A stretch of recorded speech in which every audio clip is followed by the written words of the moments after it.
നമ്മൾ സ്കൂളിൽ ഒരുപാട് കാര്യങ്ങൾ പഠിക്കാറുണ്ട്. പക്ഷെ സ്കൂളിൽ പഠിപ്പിക്കാത്തത് നമ്മുടെ ലൈഫിൽ ഏറ്റവും ഇമ്പോർട്ടന്റ് ആയിട്ടുള്ള ഒരു 3 സ്കിൽസിനെ കുറിച്ചാണ് നമ്മൾ ഇന്നത്തെ വീഡിയോയിൽ ഡിസ്കസ് ചെയ്യാൻ പോകുന്നത്. Number 1 is money management and number 2 is how to start a business. നമുക്ക് എങ്ങനെ ഒരു ബിസിനസ് സ്റ്റാർട്ട് ചെയ്യാന്നുള്ളത്. മൂന്നാമത്തെ കാര്യം സെയിൽസ് ആൻഡ് മാർക്കറ്റിംഗ്. ഈ 3 കാര്യങ്ങൾ നമുക്ക് ഒരു കോളേജിൽ നിന്നോ സ്കൂളിൽ നിന്നോ നമ്മളെ പഠിപ്പിക്കാറില്ല.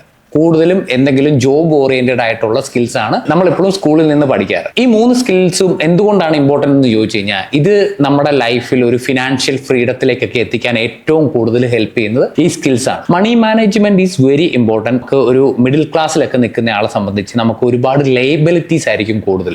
മണി മാനേജ്മെന്റ് മെയിൻ ആയിട്ട് അണ്ടർസ്റ്റാൻഡ് ചെയ്യേണ്ട 2 കാര്യങ്ങളാണ്. ഒന്ന് ലയബിലിറ്റി, ഒന്ന് ഇൻവെസ്റ്റ്മെന്റ്. അപ്പോൾ നമ്മുടെ കയ്യിൽ വരുന്ന പൈസ അതിനെ പ്രോപ്പർ ആയിട്ട് ഇൻവെസ്റ്റ് ചെയ്ത് കഴിഞ്ഞാൽ മണി മേക്സ് മണി എന്ന് പറയും. നമ്മുടെ ഇൻവെസ്റ്റ്മെന്റ് അത് ഒരു ലയബിലിറ്റിയിലേക്കാണ് പോകുന്നതെന്നുണ്ടെന്നുണ്ടെങ്കിൽ നമ്മുടെ കയ്യിൽ വരുന്ന പൈസ ഒന്നും നമ്മുടെ കയ്യിൽ കാണില്ല. ഇതിനൊരു എക്സാമ്പിൾ എന്തെന്ന് നോക്കി കഴിഞ്ഞ് കഴിഞ്ഞാൽ, നമ്മളൊരു വീട് വെക്കുകയാണെങ്കിൽ അല്ലെ ഒരു കാർ വാങ്ങുകയാണെങ്കിൽ ഇതിനെ ലയബിലിറ്റി എന്ന് വിളിക്കും. നമുക്ക് ഏറ്റവും കൂടുതൽ അഡ്വൈസ് കിട്ടുന്നതാണ് നമ്മളൊരു ജോലിയിലൊക്കെ കയറി കഴിഞ്ഞ് കഴിയുമ്പോൾ, എടാ ഒരു വീട് വെക്ക്, അല്ലെങ്കിൽ ഒരു കാർ വാങ്ങ, അല്ലെങ്കിൽ ഒരു ഫോൺ വാങ്ങുന്നൊക്കെ പലരും സജഷൻസ് പറയാറുണ്ട്. അപ്പോൾ ഈ പറഞ്ഞ കാര്യങ്ങൾ എങ്ങനെയാണ് ഒരു ലയബിലിറ്റി ആയി മാറുന്നതെന്ന് നോക്കാം. നമ്മളിപ്പോൾ ഒരു 22-23 ഇയേഴ്സിൽ നമ്മളൊരു എഡ്യൂക്കേഷൻ ഒക്കെ കഴിഞ്ഞ ഒരു ജോലി കയറി ഒരു 4 to 5 lakhs ഒക്കെ നമ്മുടെ ഇനിഷ്യൽ സേവിങ്. ഈ ഇനിഷ്യൽ സേവിങ്സിന് വളരെ ഇമ്പോർട്ടന്റ് ആണ്. നമ്മുടെ ലൈഫിൽ ഒരുപാട് ഇമ്പാക്ട് ഉണ്ടാക്കാൻ പറ്റുന്നതാണ് ഈ സേവിങ്സിന്. കാരണം ഈ എമൗണ്ട് വെച്ചിട്ടാണ് നമ്മുടെ ബാക്കി സോഴ്സ് ഓഫ് ഇൻകംസിനെ ജനറേറ്റ് ചെയ്യുന്നത്. പക്ഷേ ഈ ഇനിഷ്യൽ സോഴ്സ് ഓഫ് ഇൻകം നമ്മളൊരു ലയബിലിറ്റിയിലേക്കാണ് കൊണ്ടിടുന്നതെന്നുണ്ടെന്നുണ്ടെങ്കിൽ നമ്മുടെ മണി മാനേജ്മെന്റ് കംപ്ലീറ്റ്ലി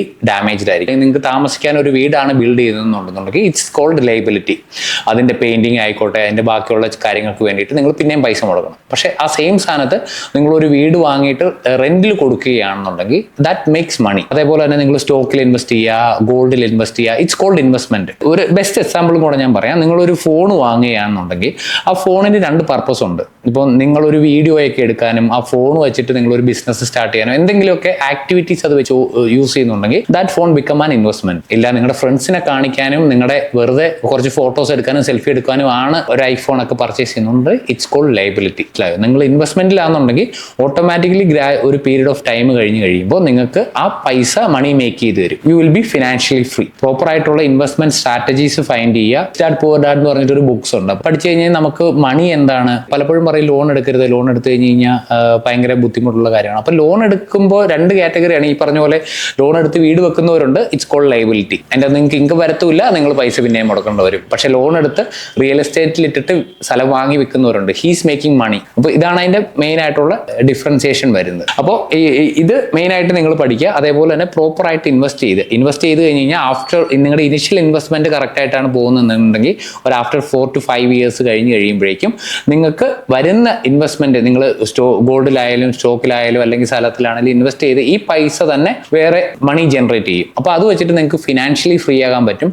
നിങ്ങളുടെ സാലറിനെ നിങ്ങൾക്ക് ഡിപ്പെൻഡ് ചെയ്യേണ്ട കാര്യം വരില്ല. പാരലലി നിങ്ങൾക്ക് ഒരു ലോൺ എടുത്താൽ കൂടെ ആ സമയത്ത് ഒരു വീട് വെക്കുകയാണെങ്കിൽ നിങ്ങൾക്ക് ആ വീടിന്റെ ലോണും കാര്യങ്ങളൊക്കെ ഇതിൽ നിന്ന് അടഞ്ഞു പോകും. That's A main difference. അപ്പോൾ നമ്മുടെ ലൈഫ് മുന്നോട്ട് പോകുമ്പോൾ നിങ്ങൾക്കറിയാം, മാരേജ് വരും, കുട്ടികൾ വരും, അവരുടെ എഡ്യൂക്കേഷൻ വരും, the liability will be more. അപ്പോൾ അതിനനുസരിച്ചുള്ള ഇൻവെസ്റ്റ്മെന്റ് നിങ്ങളുടെ ഏർലി സ്റ്റേജിൽ തന്നെ സെറ്റ് ചെയ്ത് വെക്കുക. ആൻഡ് സെക്കൻഡറി തിങ് ഈസ്, നമ്മളൊരു ബിസിനസ് സ്റ്റാർട്ട് ചെയ്യുക. വേൾഡിൽ തന്നെ ഏറ്റവും കൂടുതൽ ആളുകൾ എടുത്തു നോക്കി കഴിഞ്ഞ് കഴിഞ്ഞാൽ കോടീശ്വരന്മാരായിക്കോട്ടെ, ബില്യനേഴ്സ് ആയിക്കോട്ടെ, അതിൽ ഏറ്റവും കൂടുതൽ ആൾക്കാർ ഒന്നെങ്കിൽ ബിസിനസ് ചെയ്യുന്നവരായിരിക്കും, അല്ലെങ്കിൽ അവർ ഇൻവെസ്റ്റ് ചെയ്യുന്നവരായിരിക്കും പ്രോപ്പറായിട്ട്.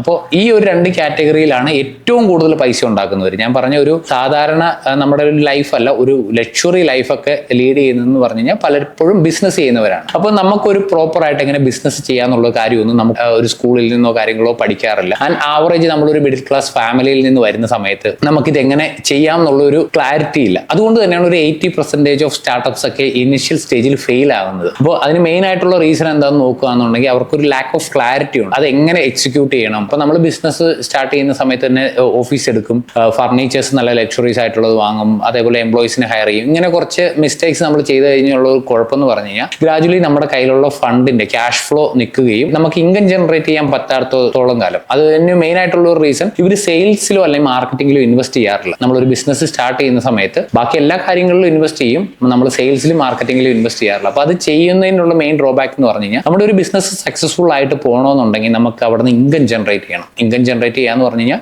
So we have to make sales. ആ സെയിൽസ് ആണ് നമ്മുടെ കമ്പനിയുടെ ഫുൾ ഫ്യൂയിലായിട്ട് വർക്ക് ചെയ്യുന്നത്. അപ്പോൾ അത് ചെയ്യാത്തോടത്തോളം കാലം പലപ്പോഴും നമ്മൾ ബിസിനസ് ക്ലോസ് ചെയ്യുന്ന ഒരു സിറ്റുവേഷനിലേക്കൊക്കെ പോകുമ്പോഴാണ് മാർക്കറ്റിംഗിൽ എന്താണ് അയ്യോ എങ്ങനെ സെയിൽസ് കൊണ്ടുവരാമെന്ന് നോക്കും. അപ്പോൾ അതിന് മെയിൻ ആയിട്ടുള്ള റീസൺ മാർക്കറ്റിംഗിലുള്ള ലാക്ക് ഓഫ് നോളജ് ആണ്. പലപ്പോഴും ഒരു മാർക്കറ്റ് റിസർച്ചോ അല്ലെങ്കിൽ ഒരു നമ്മുടെ ഓഡിയൻസിനെ ഒന്ന് ഡിഫൈൻ ചെയ്യാണ്ടാണ് ഈ മാർക്കറ്റിംഗ് സ്റ്റാർട്ട് ചെയ്യുന്നത്. പക്ഷെ പലപ്പോഴും ഒരു രണ്ടാമത്തെയോ മൂന്നാമത്തെയോ ബിസിനസ്സിലല്ല ഇവർ സക്സസ്ഫുൾ ആവും. പക്ഷെ ബൈ ദ ടൈം അവർ പഠിച്ചിട്ടുണ്ടാവും. പക്ഷെ ഇനിഷ്യലി നമുക്ക് ഈ ലോസിനെയൊക്കെ അൺകവർ ചെയ്യാൻ വേണ്ടിയിട്ട് നമുക്ക് മാർക്കറ്റിംഗ് അല്ലെങ്കിൽ സെയിൽസ് എന്നുള്ള സ്കിൽസ് നമുക്ക് ഉണ്ടെന്നുണ്ടെങ്കിൽ ഇത് വളരെ ഈസി ആയിട്ട് ടാക്കിൾ ചെയ്യാൻ പറ്റും. അതുകൊണ്ട് തന്നെ നമ്മുടെ മൂന്നാമത്തെ സ്കിൽസ് ആണ് sales and marketing. Sales and marketing എന്ന് പറയുമ്പോൾ തന്നെ നിങ്ങൾ കേട്ടിട്ടുണ്ടോ സെൽ ദിസ് പെൻ എന്ന് പറഞ്ഞിട്ടുള്ള ഒരു സാധനമുണ്ട്.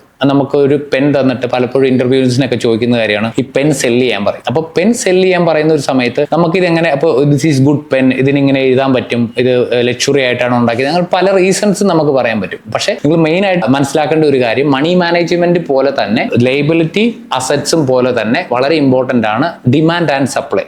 മാർക്കറ്റിംഗിൽ ഡിമാൻഡ് സപ്ലൈയും വളരെ ഇമ്പോർട്ടൻ്റ് ആണ്. അപ്പോൾ നിങ്ങളൊരു മാർക്കറ്റിൽ ഒരു പ്രൊഡക്റ്റ് ലോഞ്ച് ചെയ്യുന്നുണ്ടെന്നുണ്ടെങ്കിൽ അതിന് എത്രത്തോളം ഡിമാൻഡ് ഉണ്ട്, അതിന് എത്രത്തോളം സപ്ലൈയുടെ ആവശ്യമുണ്ട്, എപ്പോഴാണോ ഡിമാൻഡ് കൂടുതൽ നമ്മുടെ പ്രൊഡക്റ്റിന് നമുക്ക് ഈസി ആയിട്ട് സെയിൽ ചെയ്യാൻ പറ്റും. അപ്പോൾ അതേപോലെ തന്നെ ഈ സെൽ ദിസ് പെൻ എന്ന് പറയുമ്പോൾ എന്തെങ്കിലും ഒരു എഴുതാനുള്ള നീഡ്, അല്ലെങ്കിൽ ഇപ്പോൾ നിങ്ങൾക്കൊരു ലെറ്റർ എഴുതണം, അല്ലെങ്കിൽ നിങ്ങൾക്കൊരു ഒപ്പിടണം, സൈൻ ചെയ്യണം, ദർ ഈസ് എ നീഡ്. ആ നീഡിനെ ഫുൾഫിൽ ചെയ്യാൻ വേണ്ടിയിട്ട് മാത്രമേ നമുക്ക് ആ പെന്നിൻ്റെ ആവശ്യമുള്ളൂ. So we have to create the need. അപ്പോൾ ഇപ്പോൾ നിങ്ങൾ പണ്ട് കേട്ടിട്ടുണ്ടോ വെപ്പൺസ് ഒക്കെ സെല് ചെയ്യുന്ന സമയത്ത് അമേരിക്കയൊക്കെയാണ് ഏറ്റവും കൂടുതൽ വെപ്പൺസ് ഒക്കെ ക്രിയേറ്റ് ചെയ്യുന്നത്, അമേരിക്ക അല്ലെങ്കിൽ റഷ്യ. അപ്പോൾ ഇവർ ബാക്കിയുള്ള കൺട്രീസിൽ ഇഷ്യൂസ് ക്രിയേറ്റ് ചെയ്യും. ഇപ്പോൾ ഇന്ത്യ ആയിക്കോട്ടെ, പാകിസ്ഥാൻ ആയിക്കോട്ടെ, അല്ലെങ്കിൽ വേറെ പല കൺട്രീസിലും ഇഷ്യൂസ് ക്രിയേറ്റ് ചെയ്തിട്ട് അവർ തമ്മിലൊരു വാർ വരുന്നതിന്റെ ഇൻ ബിറ്റ്വീൻ അവർ വെപ്പൺസ് സെയിൽ ചെയ്യും. അപ്പോൾ അത് ഒരു നീഡ് ക്രിയേറ്റ് ചെയ്തെങ്കിൽ അത് സെല് ചെയ്ത് പോകത്തുള്ളൂ, അല്ലെങ്കിൽ വെപ്പൺസ് ഉണ്ടാക്കിയത് അവിടെ ഇരിക്കത്തുള്ളൂ. ലോകം മൊത്തം പീസ്ഫുൾ ആണെന്നുണ്ടെങ്കിൽ that's how the market is working. അപ്പോൾ അതുകൊണ്ട് തന്നെ നിങ്ങൾക്കൊരു സാധനം സെല് ചെയ്യണമെന്നുണ്ടെങ്കിൽ നിങ്ങൾ എഴുതാൻ വേണ്ടിയിട്ടുള്ള അല്ലെങ്കിൽ ആരാണ് എഴുതുന്നത്, എവിടെയാണ് എഴുതേണ്ടത്, it's called market research. Market research എന്നോ അല്ലെങ്കിൽ ടാർഗറ്റഡ് ഓഡിയൻസ് എന്നോ പറയും. അപ്പോൾ നമ്മളിപ്പോൾ ഒരു പെന്നാണ് വിൽക്കാൻ ഉദ്ദേശിക്കുന്നതെന്നുണ്ടെങ്കിൽ സ്കൂൾ കുട്ടികൾക്ക് ദേ നീഡ് പെൻ, റൈറ്റ്? അല്ലെങ്കിൽ ആധാരം എഴുത്തുകാർ, അങ്ങനെ പലപ്പോഴും എവിടെയാണ് ഇതിൻ്റെ നീഡുള്ളത് അവിടെ നമ്മൾ സെയിൽ ചെയ്യുക. അപ്പോൾ ഈ നീഡ് ഇല്ലാത്തടത്താണ് നിങ്ങൾ ബിസിനസ് സ്റ്റാർട്ട് ചെയ്യുന്നതെന്നുണ്ടെങ്കിൽ it's a high chance of ആ ബിസിനസ് ഫെയിൽ ആകാനുള്ള ചാൻസസ് ഉണ്ട്. അപ്പോൾ അതുകൊണ്ട് തന്നെ നിങ്ങൾക്ക് മാർക്കറ്റ് റിസർച്ച് ചെയ്യാൻ അറിയുക, കീവേഡ് റിസർച്ച്, ഒരു പ്രൊഡക്റ്റ് അനാലിസിസ്, നിങ്ങളുടെ കോമ്പറ്റേറ്റേഴ്സിനെ പഠിക്കുക. അപ്പോൾ ഇതൊക്കെ മാർക്കറ്റിംഗ് സ്കില്ലിൽ വരുന്ന കാര്യങ്ങളാണ്. അതേപോലെ തന്നെ നിങ്ങൾ അഡ്വർടൈസ്മെന്റ് ചെയ്യുക, നിങ്ങളുടെ പ്രൊഡക്റ്റിനെ ഏത് അഡ്വർടൈസിങ് പ്ലാറ്റ്ഫോമാണ്, എങ്ങനെയാണ് അത് കറക്റ്റ് ആക്കി എത്തിക്കുക എന്നൊക്കെയുള്ള കാര്യം നോക്കുക. അപ്പോൾ ഈ പറഞ്ഞ സ്കിൽസുകളൊക്കെ ഉണ്ടെന്നുണ്ടെങ്കിൽ നമുക്കൊരു ഫിനാൻഷ്യൽ ഫ്രീഡവും അതുപോലെ ലൈഫിലേക്ക് ഒരു സക്സസ്ഫുൾ കരിയറൊക്കെ ബിൽഡ് ചെയ്യാനൊക്കെ വളരെ ഈസിയാണ്. പക്ഷെ ഇത് ഓൺലൈനിൽ തന്നെ പഠിക്കാം. യൂട്യൂബ് ആയാലും ബാക്കിയുള്ള ഒരുപാട് പ്ലാറ്റ്ഫോംസിൽ ഇതിനെക്കുറിച്ച് ഒരുപാട് വീഡിയോസ് ഉണ്ട്, ബുക്സുകൾ ഒരുപാടുണ്ട്. അപ്പോൾ ഈ പറഞ്ഞ കാര്യങ്ങൾ പഠിക്കുക. വേൾഡ് ഒരു ചേഞ്ചിങ്ങിന്റെ ഫേസിലാണ്. നമ്മൾ ചെയ്യുന്ന പല സ്കിൽസും മെഷീൻസിനെ റീപ്ലേസ് ചെയ്യാൻ പറ്റും. സോ ഇപ്പോൾ ഒരു ബിസിനസിന്റെ ബാക്കപ്പ് നിങ്ങൾ ഒരുപാട് ഹെൽപ്പ് ചെയ്യും. ഇപ്പം ഞാൻ കേട്ടിട്ടുണ്ട് ഡ്രൈവർലെസ് കാർ വരുന്നു. By the time you have to think different. ആ ഡ്രൈവർലെസ് കാർ വരുന്നെന്നുണ്ടെങ്കിൽ നിങ്ങളൊരു ഡ്രൈവർ ആണെന്നുണ്ടെങ്കിൽ നിങ്ങൾ ആ ഡ്രൈവർലെസ് കാർ വാങ്ങിക്കുക, നിങ്ങൾ വേറെ എന്തെങ്കിലും ജോലി ചെയ്യുക, ആ കാറ് നിങ്ങൾക്ക് വേണ്ടി പണിയെടുക്കും, നിങ്ങൾ ഡ്രൈവ് ചെയ്യേണ്ട കാര്യമില്ല. So you have to think differently. ഇപ്പോൾ ആർട്ടിഫിഷ്യൽ ഇൻ്റലിജൻസ് പോലുള്ള ടെക്നോളജീസ് വരുമ്പോൾ മാക്സിമം യൂട്ടിലൈസ് ചെയ്യുക. അപ്പോൾ അതിന് നിങ്ങൾക്ക് മണി എങ്ങനെ മാനേജ് ചെയ്യണമെന്നും ഇൻവെസ്റ്റ്മെൻറ്റ് എങ്ങനെയാണെന്നുള്ള ഒരു ക്ലാരിറ്റി ഉണ്ടെന്നുണ്ടെങ്കിൽ ഈ പറഞ്ഞ കാര്യങ്ങളൊക്കെ കറക്റ്റായിട്ട് ചെയ്യാൻ പറ്റും. നിങ്ങൾക്ക് ലൈഫിൽ ഒരു പ്രോബ്ലമോ കാര്യങ്ങളൊന്നും വരില്ല. അപ്പോൾ മണിയുടെ പുറകെ പോകാതിരിക്കുക, സ്കിൽസിൻ്റെ പുറകെ പോവുക. ആ സ്കിൽസ് നിങ്ങൾക്ക് വേണ്ട മണി ജനറേറ്റ് ചെയ്ത് തരും.